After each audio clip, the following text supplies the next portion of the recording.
Salut tout le monde, Adou. Après la review des boards Gastra Taboo, on revient sur la chaîne avec le Gastra Move, le foil de Gastra.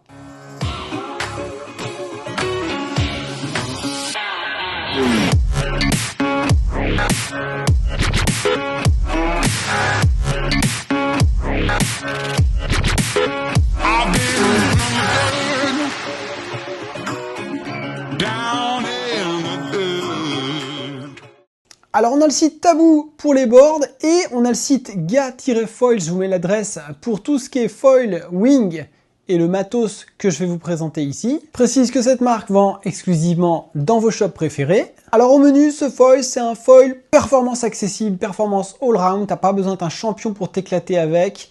Ça va être un foil assez facile, proposé pour pratiquer un peu tout de la wing, surfoil, pumping et de la para-wing, et c'est un peu tout ce que j'ai fait dans cette review.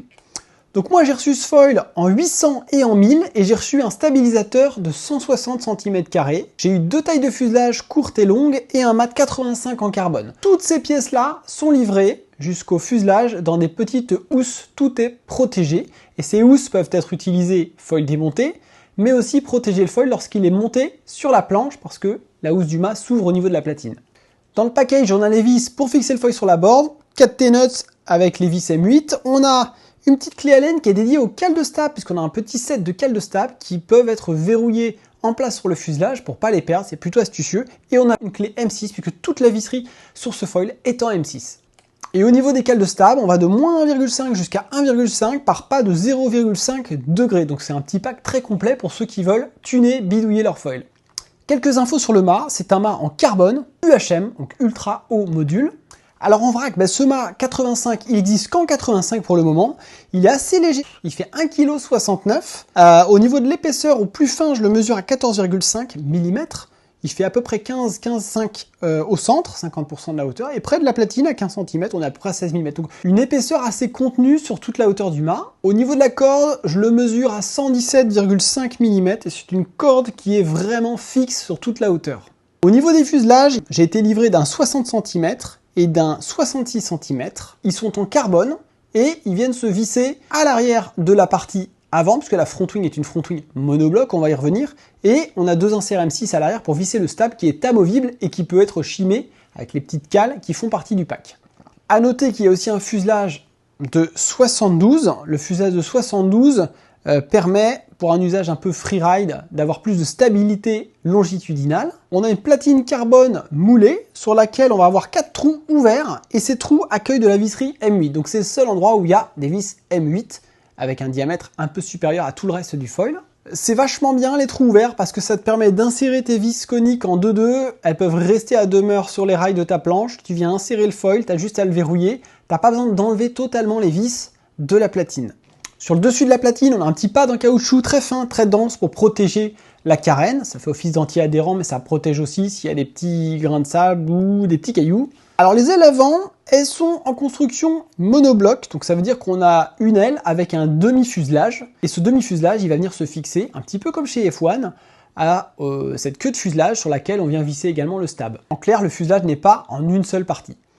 Alors nous, on a reçu la 800 et la 1000, mais la gamme s'étage entre 600 et 1300. On a 600, 700, 800, 900, 1000, 1150 et 1300. Au niveau de l'aspect ratio, la totalité de la gamme est calée sur un aspect ratio de 9,2. À titre indicatif, la 800 sort à 85 cm d'envergure, 85,9 pour être exact, et la 1000 est à 96,8, tu t'en doutes, j'ai choisi ces ailes pour de la para-wing pour la grande taille, du pumping aussi, et la plus petite taille pour du carving en surf, et puis aussi la 1000 quand même pour du surfoil dans les petites conditions ou de la wing light wind. Au niveau des stabs, j'ai reçu le plus petit, et il n'est pas si petit que ça, c'est un 160 cm², il a une envergure de 35,6 cm. Tous les stabs de la gamme Move sont en carbone, pour info. Et alors les tailles supérieures, on a au-dessus du 160 un 180 cm² et un 210 cm². Au niveau des assemblages du foil, on a pour la jonction mât fuselage un emboîtement conique. Il est repris par 3 vis M6. Petite vis, vous allez me dire, mais quand on a un conique bien ajusté, on a vu le cas chez Allure et chez d'autres marques, ça le fait. L'emboîtement du fuselage, donc la partie arrière sur laquelle est vissé le stab, se fait sur la front wing avec, front wing monobloc encore une fois, avec 2 vis M6. Ce foil est très léger. On sort à 3 kg quand tu prends l'aile 1000 avec le Stab 160. Fuselage court, mais ça change pas grand chose dans la balance. Avec le MAT 85, on a un avion à 1,32 kg, le mât est à 1,69 kg. Ça te donne une idée, mais on est aux alentours des 3 kg. Je vous donne le tarif d'un foil complet. On est avec une Move 1000. Le foil complet full carbone avec le mât carbone UHM encore une fois. Stab 160, l'aile 2000. Le foil sort à 1869 €. Et tout de suite, on passe au test terrain.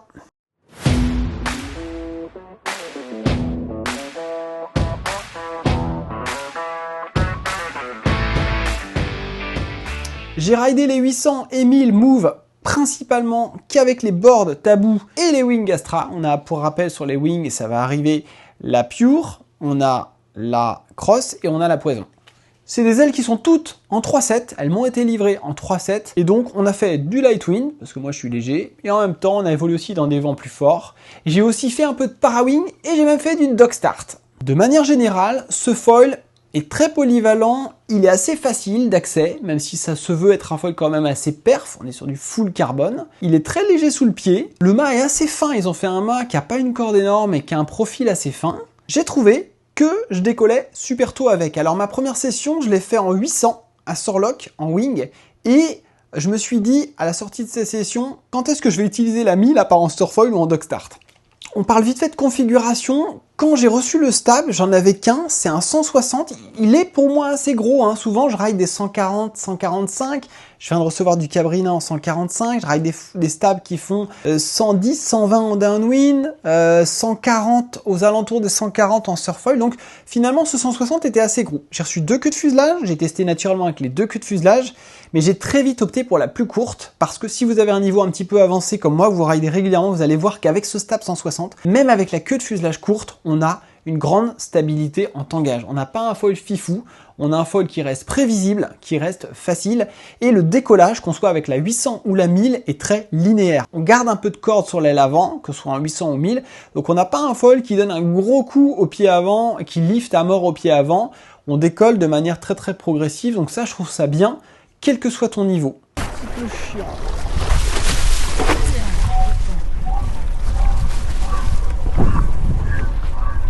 Honnêtement, pour moi, je me suis dit que la 800, ça pouvait être déjà une aile de Lightwing en fait, mais qui conserve de la vitesse. La 1000 va décoller plus tôt, va porter plus sa basse vitesse, elle va être sympa en Parawing par exemple.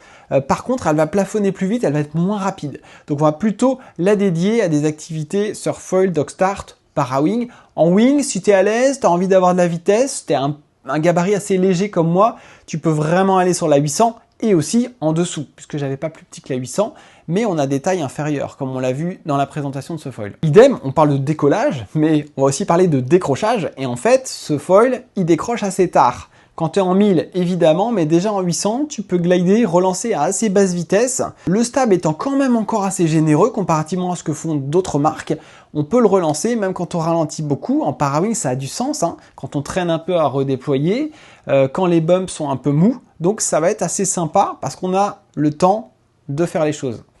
J'ai dit que ce foil décollait de manière assez linéaire, donc il est assez intuitif, prévisible. Il faudrait vraiment le prêter à quelqu'un, à condition que ce soit adapté à son gabarit, que ça le porte suffisamment. Je peux vraiment le prêter à quelqu'un qui a un niveau à peine intermédiaire, quoi. C'est un foil qui reste assez facile, et si on le dimensionne grand, il va être encore plus accessible. Peut-être mettre la queue de fuselage longue, peut-être des stabs plus gros au besoin, mais même avec ce 160, je pense que sur les grosses tailles, on garde un foil assez accessible. La vitesse est bonne, le foil glisse bien.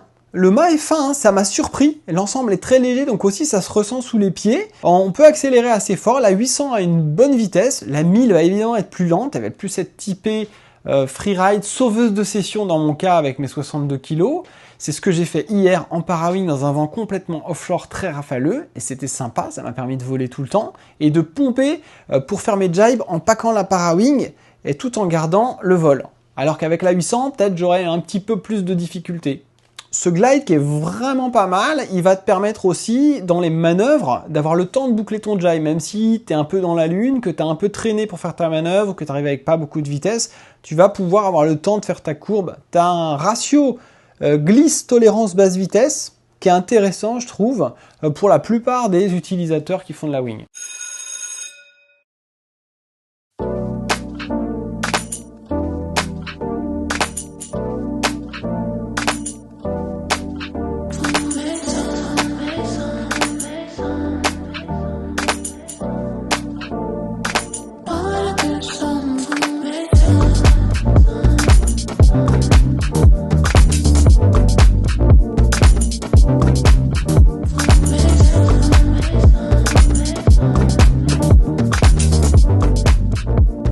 Alors je l'ai poussé dans des vents un peu plus forts, donc j'ai remis la 800 un jour où on avait des vagues, de quoi bombarder en freeride, freestyle, j'ai un petit peu sauté avec. Le foil est léger, donc en l'air c'est sympa.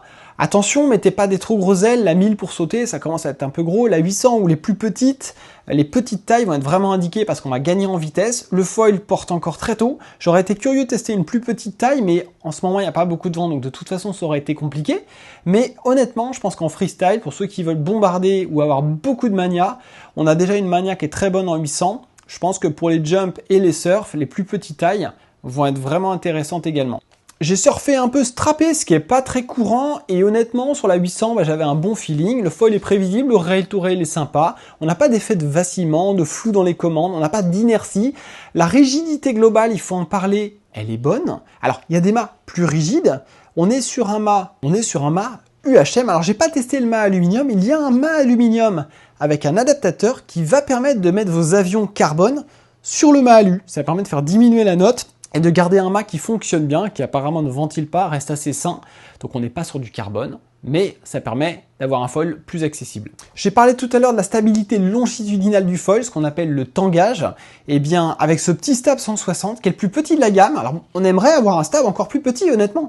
Il y a des stabs plus gros, ça va être bien pour les plus gros gabarits, pour des gens qui sont moins avertis, pour des gens qui veulent avoir beaucoup d'appui, pour des gens qui vont aller aussi sur une pratique dog start avec le move, ça a du sens. Il y a des tailles supérieures à la 1000 également, hein, je le rappelle. Du reste, avec ce 160, fuselage court, j'ai quelque chose de très stable. Je l'ai vraiment systématisé après avoir essayé un peu le fuselage long. Même en parawing, en dog start, bien évidemment, on met souvent du fuselage court, hein, ça c'est clair. Mais j'ai utilisé principalement ce fuselage court parce que même en cours, je trouvais que le foil restait très sain, très facile. Je sais que parfois je suis sensible à la stabilité longitudinale par rapport à certains copains sur d'autres marques de foil. Et là, honnêtement, ça m'a pas du tout perturbé, donc je pense que c'est feu vert pour la plupart des utilisateurs. Pour ceux qui vont en avoir un usage exclusivement freeride, free race, qui veulent aller vite, tirer des grands bords, faire de la balade, qui débutent en parawing, prenez peut-être plutôt le fuselage long. Pour ceux qui veulent de la mania, qui vont faire du dog start, qui aiment bien pumper, relancer, qui aiment avoir de la mania en wing, qui vont vouloir surfer, peut-être faire du surfoil avec, prenez plutôt le fuselage court.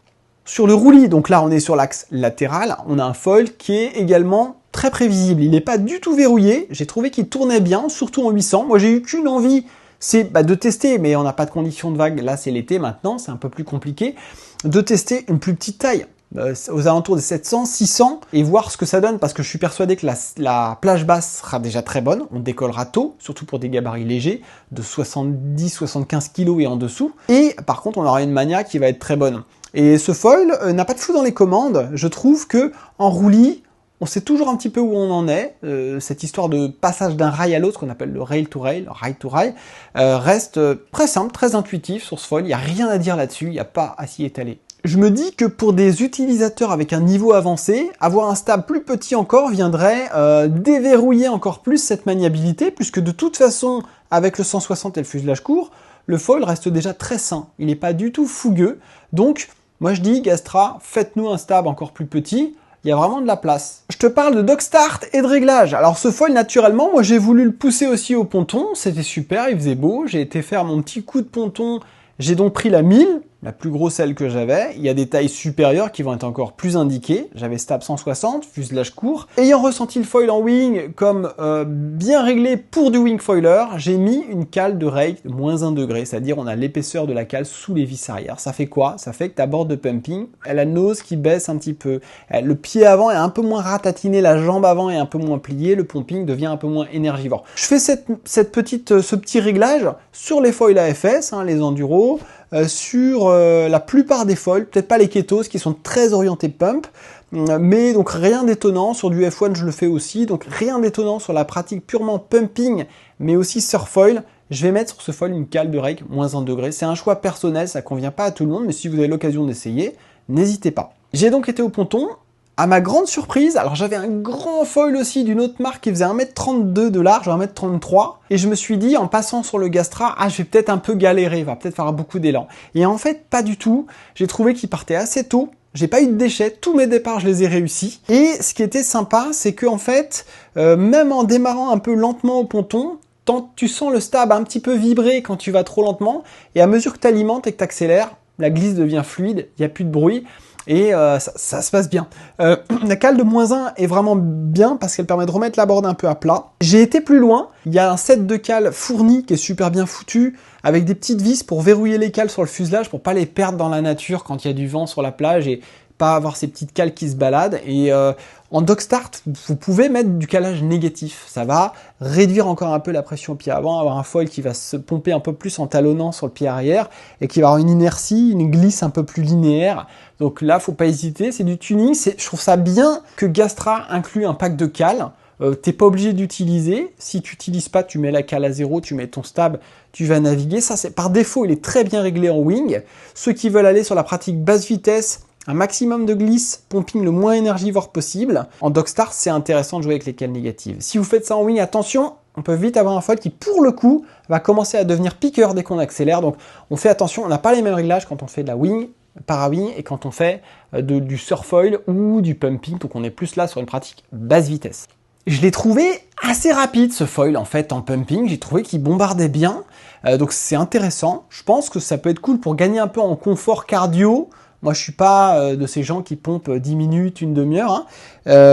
Passer sur la taille au-dessus ou les tailles au-dessus, ça peut être intéressant pour pomper peut-être un peu plus lentement, mais faire plus de distance et rester plus longtemps en l'air, faire des chronos, s'amuser, donc ça peut être assez sympa. Donc n'excluez pas l'usage dog start sur cette gamme de foil parce que ça fonctionne très bien. On conclut sur ce foil. Alors, on a un foil full carbone avec un mât UHM qui a une bonne glisse, qui est facile, qui conviendra à plein de gens, qui permet de faire de la para-wing, qui marche bien en dog start, qui m'a permis de faire de la wing light wing, la wing dans du vent plus fort avec la 800 et évidemment avec des plus petites ailes, on pourra aller beaucoup plus loin sur l'aspect vitesse, freestyle, jump. La marque fait des wings, Gastra, ils font pas de para-wing ou pas encore, donc moi j'ai fait de la para-wing avec d'autres ailes, ça marche super bien aussi, avec une petite préférence en conditions estivales pour la 1000 Move qui me permet d'avoir du temps, de pumper, de relancer, de packer mon aile pour relancer après un jibe. Je trouve ce foil facile. Il n'a pas de vrais défauts. Alors, sur la qualité de finition, quand on regarde à la loupe, c'est un foil fabriqué en Asie, on a des petites choses qui peuvent un peu... Il y a des petites choses qui sont perfectibles sur l'aspect finition, mais attention, faut replacer toujours la qualité de finition du matériel par rapport au prix de vente. Et là, on est sur un foil qui est aux alentours des 1700-1800 balles, full carbone, qui sort, je le répète, aux alentours des 3 kg. Le mât fait 1,70 kg en 85. C'est vraiment léger. On est vraiment dans la catégorie des légers. Quand tu tombes en dessous des 3,5 kg, part du principe qu'on est dans les légers. Et là, 3 kg, c'est vraiment light et tu le ressens sur l'eau. Pour autant, ça n'est pas un foil mou sous les jambes. C'est pas un foil souple. Il a une bonne rigidité. C'est un foil clé en main pour le wing foiler, le para-winger. En dog start, surfoil, n'hésitez pas à caler un peu en négatif au stab ou comme moi, rajouter une petite cale de rake pour neutraliser un peu l'assiette du flotteur. On cherche moins à aller vite, on cherche plus à s'économiser au pumping, surtout dans des régions comme la mienne où on est sur des vagues pas très puissantes. Sur la gamme de stabs, j'aimerais bien voir des stabs plus petits, parce que je trouve qu'il y a de la marge, surtout avec ce fuselage long que j'ai pas tellement utilisé parce que j'en avais pas vraiment besoin par rapport à la stabilité que me donnait déjà le Move en 800 comme en 1000 avec le fuselage court. C'est sympa de se dire que dans l'offre Gastra Taboo, il y a des super boards, on les a passés en review, je vous renvoie à ma vidéo. On a des wings qui sont top, avec notamment la Pure qui est un peu la pépite de la gamme, mais il y a aussi la Cross et la Poison qui sont très bien, on va y revenir en vidéo. Et puis on a ce foil, alors à la base ils sont moins centrés sur les foils, mais on a une offre complète, on prend plaisir avec ce foil, j'ai pris plaisir avec ce foil sur toutes mes pratiques, j'ai pu faire tout ce que je fais d'habitude. Dimensionnez bien la taille des ailes. N'hésitez pas à sous-dimensionner un peu si vous êtes sur un usage wing. On sait qu'on a maintenant des planches qui glissent tôt, qui partent très tôt. C'est le cas de la Super Yaka, mais des mid-lengths aussi d'autres marques qui vont partir très tôt. Donc on peut se permettre maintenant de dimensionner petit. Pour le light wing, pour moi, typiquement, la 800 Move est parfaitement indiquée. J'ai pas forcément besoin de la 1000. C'était tout pour cette review. Vous retrouverez les liens dans le descriptif de cette vidéo de Gastra pour les wings et foil, et puis de Taboo pour les boards. N'hésitez pas à aller faire un tour. Je vous souhaite bon vent, bon ride. C'était Adou. Bye bye.